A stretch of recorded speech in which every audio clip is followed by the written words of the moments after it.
আসসালামু আলাইকুম। আ বাংলাদেশ ইউনাইটেড আরব আমিরাতের সাথে লজ্জাজনকভাবে হেরেছে। আ যেটা বাংলাদেশ আ ক্রিকেট ভক্ত সমর্থকদের কাছে খুবই একটা দুঃখজনক এবং হতাশার বিষয়।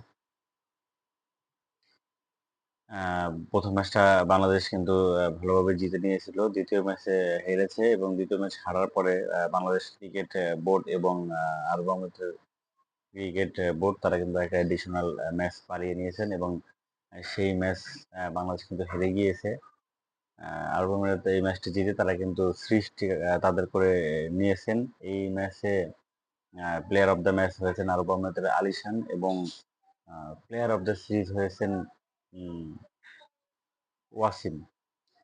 বাংলাদেশের টিম নির্বাচন নিয়ে কিন্তু অনেক ধরনের আলোচনা এবং আ আ বিতর্ক রয়েছে।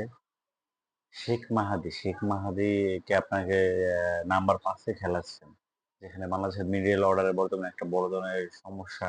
সেখানে আপনারা শেখ মাহাদিকে ৫ এ খেলাচ্ছেন। যার এভারেজ রান হলো গিয়ে আপনার ১২। যার এভারেজ ১২ একটা মাত্র টি-টোয়েন্টিতে 50 নেই। তাকে আপনারা নাম্বার ৫ এ খেলাচ্ছেন। এটা কোন কথা ভাই? এবং যার টি-টোয়েন্টিতে স্ট্রাইক রেট হলো গিয়ে ৯৮। মেহেদী হাসান মিরাজ তিনি কিন্তু বর্তমানে টি-টোয়েন্টিতে দুর্দান্ত পারফর্ম করতেছেন।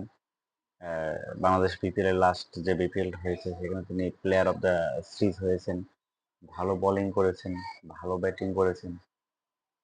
শুধুমাত্র মেহেদী হাসান মিরাজকে দলে রাখবেন না বলে শেখ মাহাদিকে এভাবে বারবার উপরে খেলাচ্ছেন। কিন্তু বোলিংও আহামরি এই সিরিজে ভালো করতে পারেন নাই।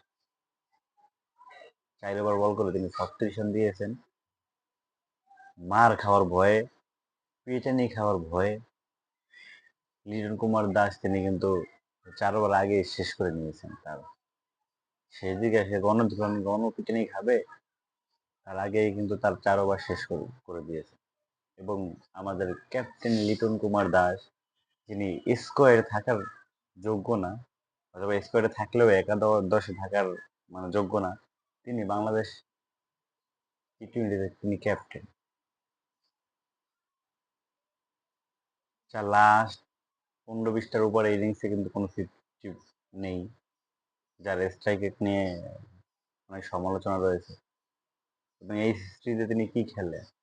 তার ক্যাপ্টেন্সি নিয়ে অনেক সমালোচনা রয়েছে।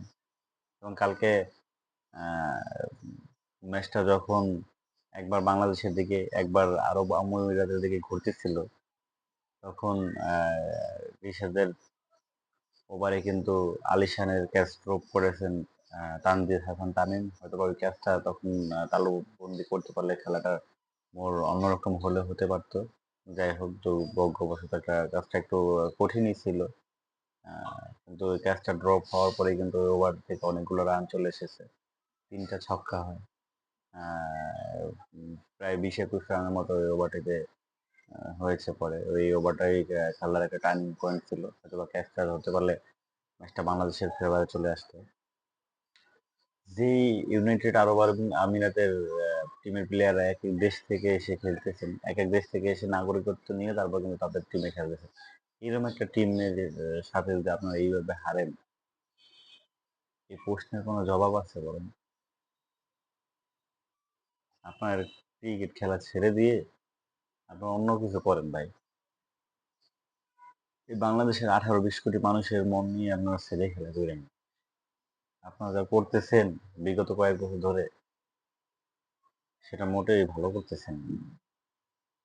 যে খেলা আপনারা দেখাইতেছেন, যে খেলা খেলতেছেন, কি খেলতেছেন ভাই?